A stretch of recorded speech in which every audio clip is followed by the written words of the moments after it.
Bueno, en esta segunda parte vamos a hablar de los sistemas de innovación con un poco más de detalle. Ya habíamos comentado que un sistema de innovación dentro de esa visión sistémica tiene unos componentes fundamentales. Esos componentes fundamentales son los agentes. Esos agentes tienen diferentes naturalezas.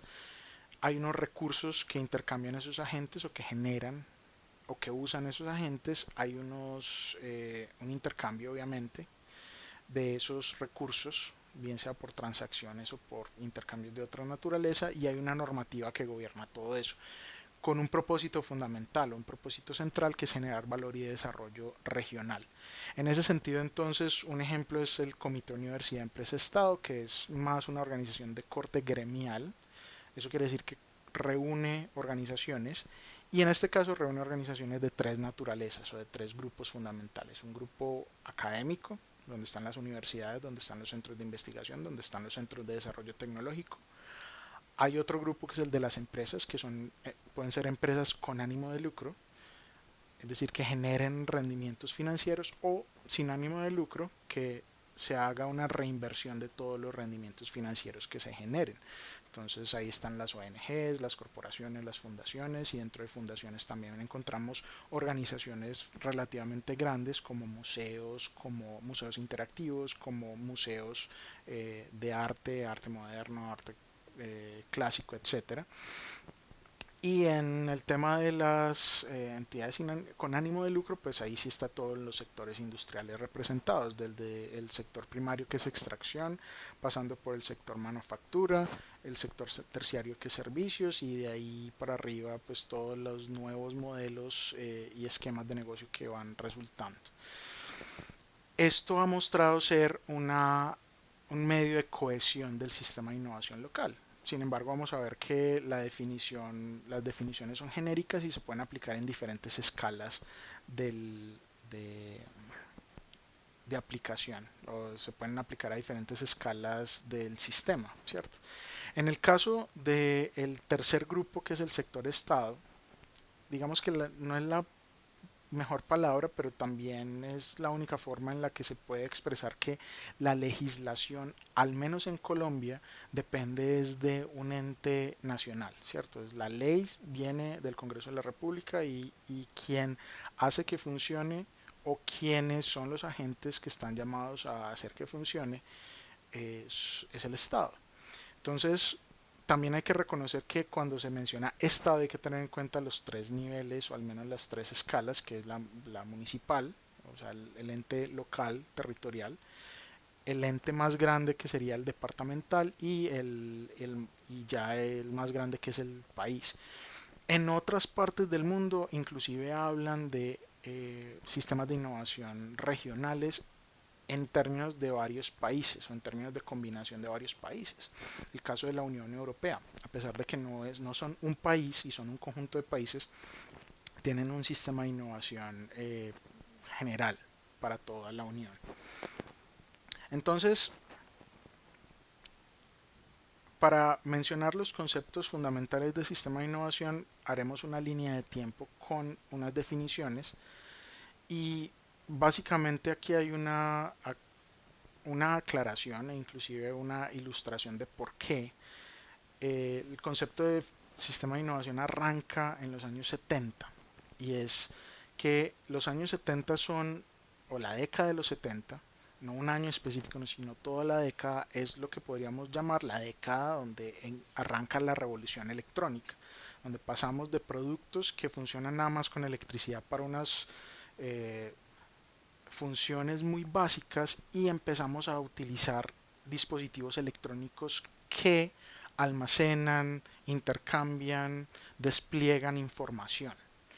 Y eso es muy importante porque la información más adelante, obviamente, a principios de los 90, es la que inicia la revolución digital, ¿cierto? Entonces digamos que el tránsito fue una revolución electrónica que llevó a una revolución de comunicaciones, de las telecomunicaciones, y que esa después llevó a la revolución que ahora llamamos digital.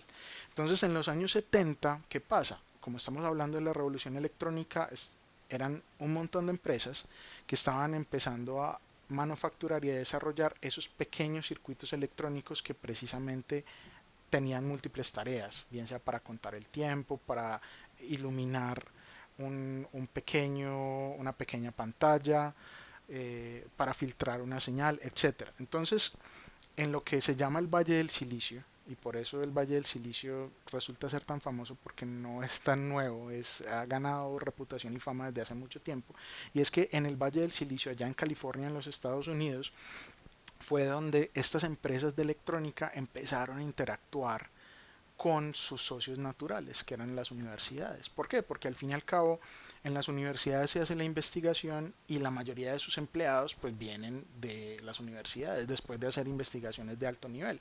Entonces lo que hacían las empresas era relacionarse muy bien con las universidades, pero no había unas políticas locales, es decir, el gobierno no se había metido hasta ese punto. Arranca el gobierno del estado de California a decirle a las empresas, vea, si usted hace un proyecto con tal universidad, que es una universidad estatal, o hace un proyecto de tal forma, yo le voy a dar unas ventajas. Yo como gobierno le voy a garantizar que usted pueda desarrollar su producto. O que usted pueda tener una planta de producción con tales condiciones. ¿Cierto? Ahí es donde viene la dinámica interesante de cómo un gobierno puede facilitar la innovación, y por eso es muy importante en los sistemas de innovación entender que aunque el propósito fundamental es generar valor, esa generación de valor no es espontánea y requiere el esfuerzo de muchas partes, que normalmente son tres en el caso de los productos de consumo, manufactura, pero que cada vez más vamos viendo con el advenimiento de las redes sociales, de, de todo este intercambio de información, de que los usuarios puedan opinar, de que haya comunidades, y que inclusive en términos de proyectos sociales yo pueda ir a una comunidad y utilizar una co-creación para poder involucrar participativamente a esa comunidad. Pues obviamente sabemos que no solamente hay eh, empresas dedicadas a manufactura que se pueden nutrir de un sistema de innovación, sino que también hay comunidades y la sociedad en general. Entonces, los discursos actuales, en vez de hablar de una triple hélice, que es el concepto que se utilizaba hasta hace unos 10 15 años, la triple hélice que involucraba a la universidad, la empresa y el Estado, es decir, la academia, la industria y el gobierno, ya le adicionan un cuarto elemento, y inclusive hay teóricos que ahora hablan de un quinto, pero hay un cuarto elemento que es la sociedad. Siempre va a estar la sociedad como un agente, bien sea como comunidad, como usuarios, etcétera, pero la sociedad siempre va a estar ahí. Entonces, claro, esas son discusiones contemporáneas. En los años 70 apenas se empezaba a hablar de, venga, reunamos nosotros tres, academia, eh, industria y gobierno, ¿cierto? Entonces, para hablar un poco más de esa línea de tiempo que llega más o menos hasta el año 95, y no quiere decir que el concepto de sistema de innovación haya parado en el 95, sino que entran nuevos tipos de agentes, entran esas cuad, cuad, cuádruples hélices a funcionar, porque ya la sociedad se involucra en los procesos de desarrollo de producto y de innovación. Entonces, para tener un poco más de claridad al respecto, miremos este mapa interactivo. En este mapa interactivo tenemos un inicio en 1970 donde hay unos primeros conceptos. Esos primeros conceptos que salen de esa revolución electrónica específicamente en una parte del mundo que ahora la llamamos Silicon Valley, el Valle del Silicio, en California, en Estados Unidos.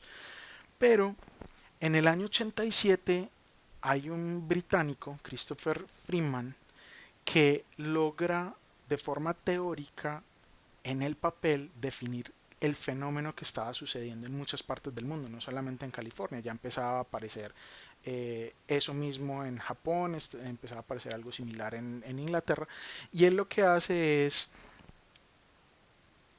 mencionar que obviamente como es un conjunto de agentes, y eso ya lo habíamos mencionado, Un sistema de innovación es la red de instituciones en los sectores público y privado cuyas actividades e interacciones inician, importan, modifican y difunden nuevas tecnologías. Hay una cosa muy clara y antes de leer la definición que está ahí arriba en la diapositiva, hay que tener muy claro, de nuevo, que cuando se habla de tecnología y se habla de innovación, de la teoría de la innovación arranca en los años 30 del siglo pasado, pero se fundamenta con los desarrollos tecnológicos de la posguerra, es decir, lo que sucedió en los 60, 70 y 80. En ese sentido, la mayoría de las innovaciones que se generan y se detectan más o menos hasta el 90 y principios del siglo XXI son de carácter tecnológico, es decir, se miden y se evidencian y son reales en términos de que son tecnológicas, ¿cierto? ¿Por qué? Porque lo que se dice es la mayoría de las cosas habilitadoras de esas novedades y cambios significativos, que es lo que define la innovación, resultan ser habilitados precisamente por muchas de estas tecnologías, bien sea porque yo utilizo la tecnología o porque desarrollo la tecnología. Entonces, claro, esta definición del 2004 reúne muchas cosas, pero hay que tener claro que esto viene de una discusión de innovaciones tecnológicas que vienen de la dinámica de la revolución electrónica. Entonces, si nosotros saltamos al año 92, fíjense que el salto no es muy grande, aquí sí habrá 17 años, más o menos, porque recuerden que aquí es la década de los 70, no el año 70. Pero aquí en el 87 esa definición sí es del año 87, la de Freeman. Saltamos 5 años al año 1992. Lundvall expande la definición de Freeman. Freeman de cierta forma lo que dice es, estos agentes lo que hacen es un montón de cosas con tecnología. La tecnología al fin y al cabo es conocimiento, es ese conocimiento del desarrollo de un producto. Sin embargo, él sí lo que dice, y es muy claro, y digamos que es el aporte grande que hace Freeman, es hablar de una red de instituciones, es de que trabajan colaborativamente para desarrollar tecnología. Lundvall, el aporte que hace es hablar no de tecnología exclusivamente, sino de conocimiento en sentido amplio y genérico. Y eso ya abre las posibilidades para que podamos hablar de que el diseño de producto también es innovación. Entonces, claro, la discusión cambió mucho en 5 años. ¿Por qué? Porque del año 87 al año 92 aparecen muchas tecnologías asociadas a intangibles, las marcas empiezan a fortalecer mucho. Por ejemplo, los años 80 fueron unos años bastante fuertes en términos de desarrollo de marcas. Y aquí ya lo que se empieza a hablar es de conocimientos nuevos, que pueden ser procesos, pueden ser formas de hacer las cosas. En el año 92 entonces también habla de unos elementos, no quiere decir que sea una red de instituciones, pero hay unos elementos que interactúan para producir y difundir conocimientos nuevos y que están, y está el segundo aporte de Lundvall, que están localizados dentro de las fronteras de un país. Entonces, aunque Freeman menciona que es una red de instituciones, no le pone frontera. Lundvall lo que dice es, no solamente es una red de instituciones, no solamente desarrollan tecnología, sino que generan conocimiento y solamente están en la frontera de un país. Ese es el aporte de Lundvall en el 92. 2 años después, Patel y Pavitt, Pavitt siendo el autor más, digamos, que más escribió de ellos dos, menciona, mencionan que el sistema de innovación son instituciones nacionales. Entonces vuelven y refuerzan la idea de Lundvall de que hay una región geográfica donde ocurren y que lo que hay es una estructura de incentivos y competencias. Ahí eso hay que tomarlo con calma porque los incentivos y las competencias son dos cosas distintas y ocurren en esferas diferentes. Las competencias ocurren en la, digamos, en la esfera de la organización, mientras que los incentivos ocurren en una esfera externa a la organización, son el macroentorno. Si hay una legislación que me da un incentivo, eso no depende de la empresa, no depende de mí como empresa, depende desde la normativa, ¿cierto? Pero la combinación entre lo que me permiten hacer y cómo me incentivan y lo que yo soy capaz de hacer, eso es lo que genera innovación. Es decir, es juntarlo la, la demanda del mercado que siempre está ahí, no se menciona ahí porque de cierta forma se descuenta, se da por sentado.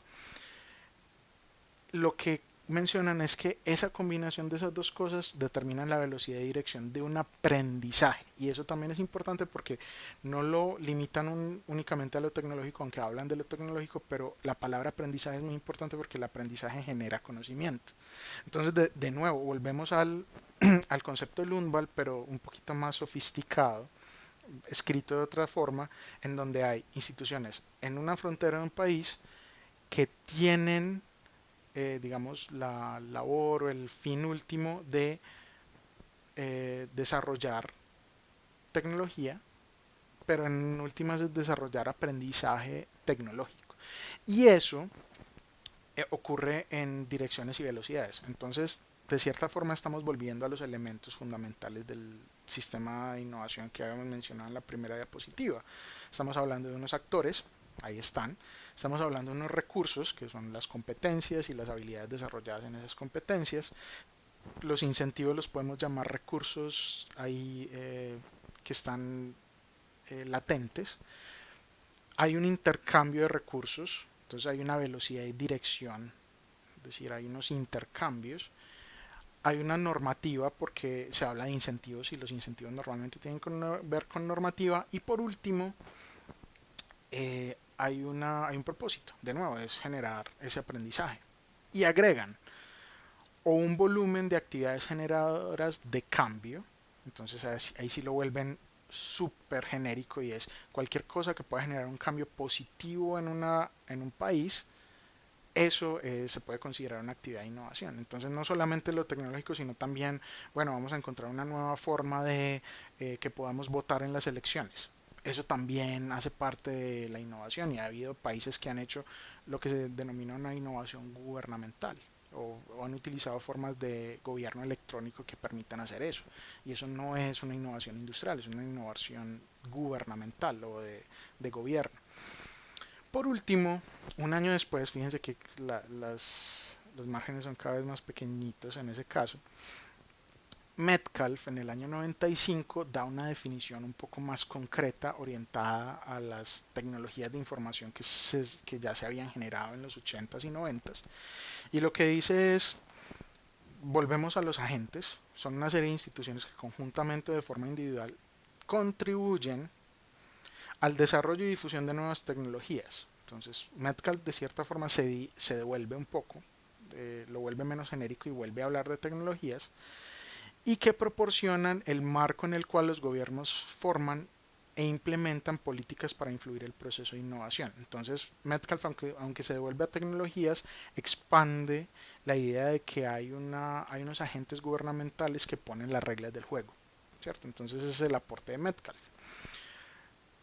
Por tanto, dice, es un sistema de instituciones interconectadas, entonces están la relación entre agentes, para crear, almacenar, transferir el conocimiento, competencias y artefactos que definen las nuevas tecnologías. Entonces, a pesar de que se devuelve al principio de la definición, en la última parte de la definición, entonces lo que dice es, no, momento, de lo que estamos hablando es de agentes que están intercambiando recursos, que tienen recursos, pero que esos recursos les sirven para crear, almacenar y transferir conocimiento. Entonces, Metcalf, a pesar de que se vuelve muy teórico en la tecnología, se devuelve y dice, no, eso es conocimiento, no se preocupen. Ahora bien, si vemos ese recorrido, cada una de estas etapas tiene un aporte. El primer aporte de Freeman fue hablar de una red de instituciones, ¿cierto? Entonces, de hablar de una red de instituciones. Lundvall lo que dice son elementos y relaciones que ocurren dentro de un país. Entonces, no solamente es la red, sino cómo ocurren las cosas en esa red y dónde ocurren las cosas en esa red. Patel y Pavitt en el 94 entonces lo que dicen es, bueno, no, momento, lo que estamos hablando es también que hay unos incentivos, hay unos elementos habilitadores, hay un conjunto de instituciones habilitadoras del conocimiento y por último Metcalf lo que dice es que están interconectadas para crear, transferir y almacenar conocimiento. Y que eso depende de una normativa, de unas reglas del juego que pone un ente gubernamental. Entonces, si leemos la definición de 2004, entonces ya saltamos 10 años aproximadamente. El sistema de innovación es el conjunto de organizaciones de la naturaleza institucional y empresarial dentro del territorio correspondiente, que es cualquier territorio, interactúan entre sí con el objeto de asignar recursos a la realización de actividades orientadas a la generación y difusión de los conocimientos sobre los que se soportan las innovaciones, que constituyen el fundamento del desarrollo económico. Entonces esta definición es muy interesante porque si la leemos, esta hay que leerla un poquito al revés, es decir, arrancar del final hacia el principio, y es, recuerden que el objetivo fundamental del sistema de innovación es generar valor y desarrollo, ¿cierto? Entonces, es el primer elemento que aparece aquí al final y es, las innovaciones la premisa es, las innovaciones generan desarrollo económico, ¿cierto? Uno, esas innovaciones que desarrollan, que generan desarrollo económico, provienen de unos intercambios y una generación de conocimientos. Ese es el segundo elemento. ¿De dónde salen las innovaciones?